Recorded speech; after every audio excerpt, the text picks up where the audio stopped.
Assalamualaikum warahmatullahi wabarakatuh. Kami dari kelompok 10 ingin mempresentasikan hasil makalah kami yang berjudul Islam dan Gagasan Universal yang beragonta saya sendiri, Yusidaya, dan teman saya Marcella. Baik, langsung saja saya paparkan materi kami.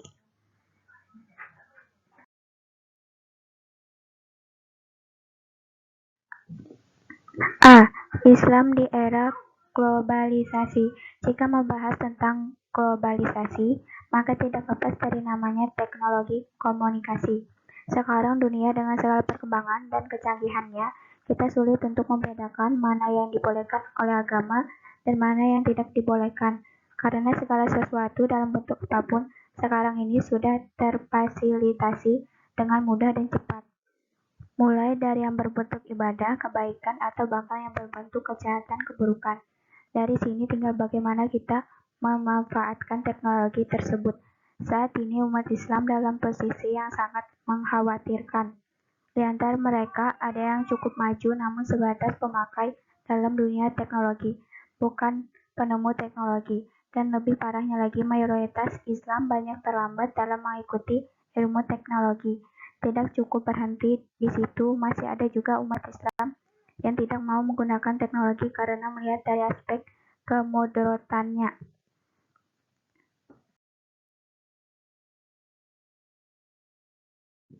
4. Paradigma umat Islam dalam merespon globalisasi antara lain. 1. Paradigma tradisionalis. Pemikir tradisionalis percaya bahwa kemunduran umat Islam adalah ketentuan dan rencana Allah.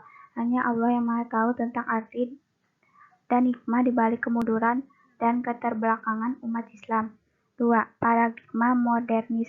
Kaum modernis percaya bahwa keterbelakangan umat Islam lebih banyak disebabkan oleh kesalahan sikap mental, budaya, atau teologi mereka. Mereka menyerang teologi Sunni yang dijuluki sebagai teologi fatalistik. 3. Paradigma fundamentalis. Fundamentalisme lain sebagai dasar pijakan dan pada menggunakan Al-Quran sebagai acuan dasar.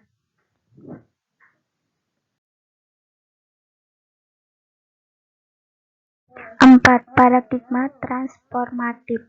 Mereka penggagas transformatif percaya bahwa keterbelakangan umat Islam disebabkan oleh ketidakadilan sistem dan struktur ekonomi, politik, dan kultur. B. Gerakan fundamentalisme Islam. Menurut Kamus Bahasa Inggris Indonesia, fundamentalisme artinya asas pokok fundamentalisme. Menurut Kamus Bahasa Indonesia, fundamental artinya bersifat dasar, pokok, mendasar, sedangkan fundamentalisme artinya paham yang cenderung memperjuangkan sesuatu secara radikal. Fundamentalisme Islam ini adalah suatu reaksi di mana menghadapi kehidupan di era globalisasi saat ini.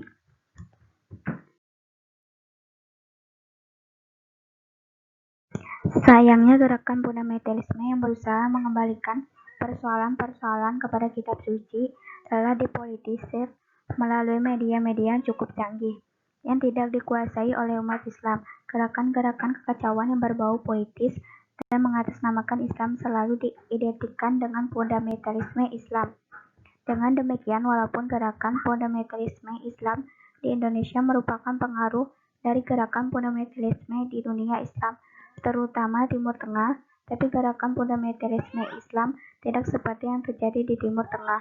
Gerakan fundamentalisme Islam di Timur Tengah sangat menekankan agenda-agenda politik seperti menumbangkan rejim-rejim sekuler yang menerapkan ideologi-ideologi yang bukan hanya inkompatibel, bahkan ustili permusuhan terhadap Islam. Sedangkan gerakan fundamentalisme Islam di Indonesia baru sebatas pada tuntutan dipenuhinya aspirasi Islam, seperti pemberlakuan tuntutan syariat Islam atau Piagam Jakarta, dan belum sampai pada usaha untuk menumbangkan rejim berkuasa.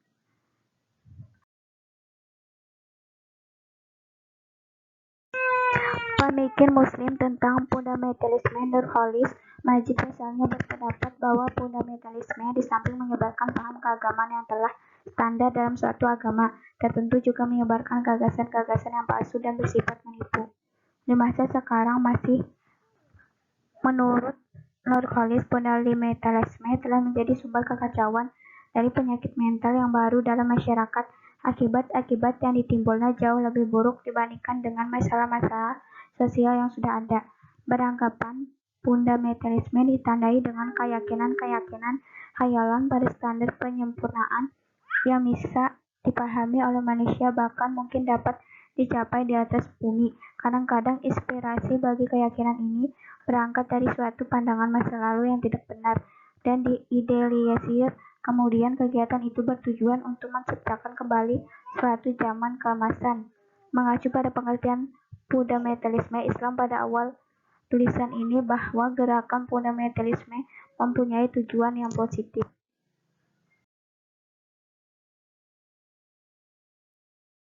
C. Islam dan radikalisme. Radikalisme berasal dari bahasa Latin radix yang berarti akar, yang merupakan paham yang menghendaki adanya perubahan dari perombakan besar untuk mencapai kemajuan. Secara sederhana, radikalisme adalah pemikir atau sikap yang ditandai oleh 4 hal yang sekaligus menjadi karakteristik, yaitu: pertama, sikap tidak toleran dan tidak mau menghargai pendapat atau keyakinan orang lain. Kedua, sikap fanatik, yaitu selalu merasa benar sendiri dan menganggap orang lain salah. Ketiga, sikap eksklusif, yaitu membenarkan diri dan kebiasaan orang kebanyakan. Keempat, sikap revolusioner, yaitu cenderung menggunakan kekerasan untuk mencapai tujuan.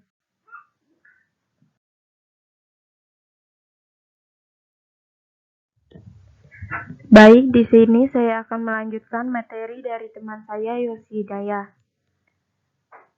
Dampak paling nyata dari terjadinya radikalisme adalah terbentuknya polarisasi di dalam agama, di mana agama memang sangat sensitif sifatnya.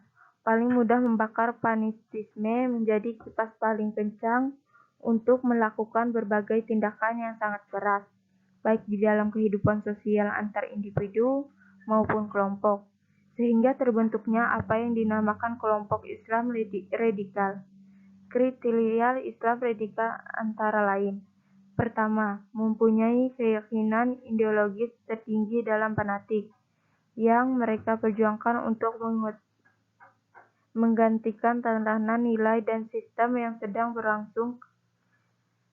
Kedua, dalam kegiatan mereka sekaligus menggunakan aksi-aksi yang keras, bahkan tidak menutupi kemungkinan kasar terhadap kegiatan kelompok lain yang dinilai bertanggungan dengan keyakinan mereka. Ketiga, secara sosial kultural sosial sekaligus kelompok radikal mempunyai ikatan kelompok yang kuat dan menampilkan ciri-ciri penampilan dari dan natural khas. Keempat, kelompok Islam radikal singkat bergerak secara bergenilnya maupun banyak juga yang bergerak secara terang-terang.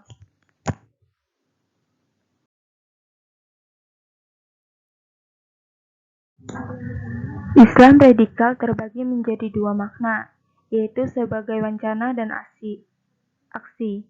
Radikal dalam wacana diartikan dengan adanya pemikiran untuk mendirikan negara Islam, khalifah Islam tanpa menggunakan kekerasan terbuka.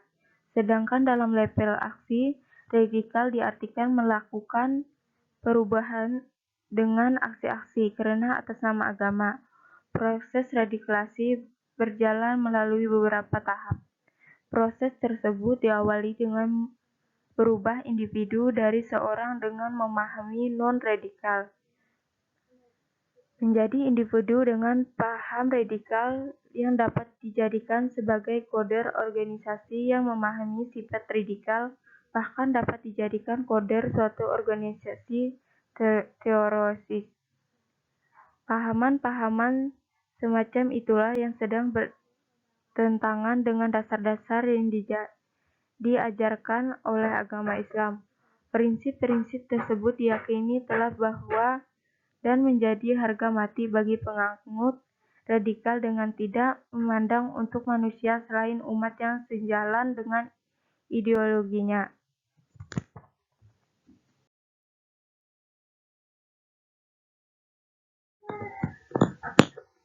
Menurut Kamus Besar Bahasa Indonesia, artinya terpisah dari yang lain. Khusus berdasarkan pengertian eksklusif secara umum dan dapat dikhususkan dalam pengertian Islam eksklusif, yakni paham sikap muslimah memiliki pandangan bahwa keyakinan, pandangan, dan prinsip Islam, hal yang paling besar semantap keyakinan, pandangan, pikiran, dan prinsip yang dianut orang lain adalah salah. Menurut Kamus Besar Bahasa Indonesia, eksklusif artinya termasuk, terhitung, secara itulah berarti menerapkan dari ke dalam cara pandang orang lain, kelompok lain dalam melihat dunia. Dengan kata lain, bisa menggunakan sudut pandang orang lain atau kelompok lain dalam memahami masalah. Eksklusisme adalah sebuah paham atau sikap yang menganggap bahwa hanya pendapat berkelompok dan agamanya saja yang paling benar, sedangkan kelompok lain dianggap salah, saat dan tidak dapat memahami jalan keselamatan.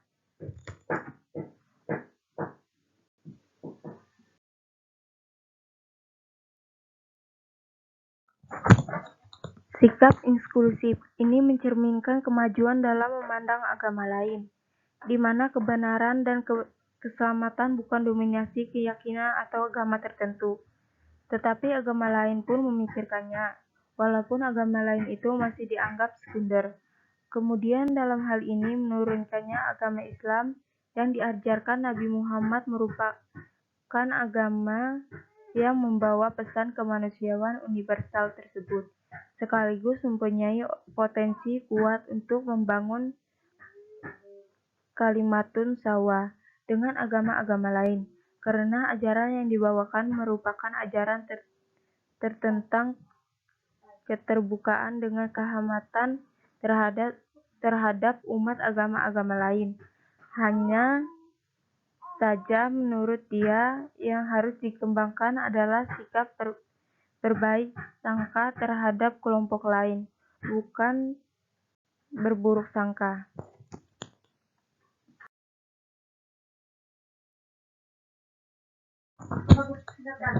Ciri-ciri eksklusif. A. Mereka yang menerapkan model panelisme literal terhadap Al-Quran, Sunnah, dan masa lalu. Karena menggunakan pendekatan literal, maka ijtihad bukanlah hal yang sentral kerangka berpikir mereka. B. Mereka berpendapat bahwa keselamatan yang bisa dicapai melalui agama Islam. Bagi mereka, Islam adalah agama yang datang untuk mengoreksi agama-agama lain. Karena itu, mereka mengungat otoritas kitab suci agama Islam. Ciri-ciri eksklusif. A. Mereka memahami agama Islam sebagai agama berkembang. Jadi mereka menerapkan metode konseptual dalam memahami Al-Quran, Sunnah yang menundukkan teks-teks asas dalam Islam, dan ijtihad berproses serta dalam berpikirnya. B. Kaum eksklusif memandang Islam adalah agama terbaik bagi mereka, tetapi mereka berpendapat bahwa keselamatan di luar agama Islam adalah hal yang mungkin.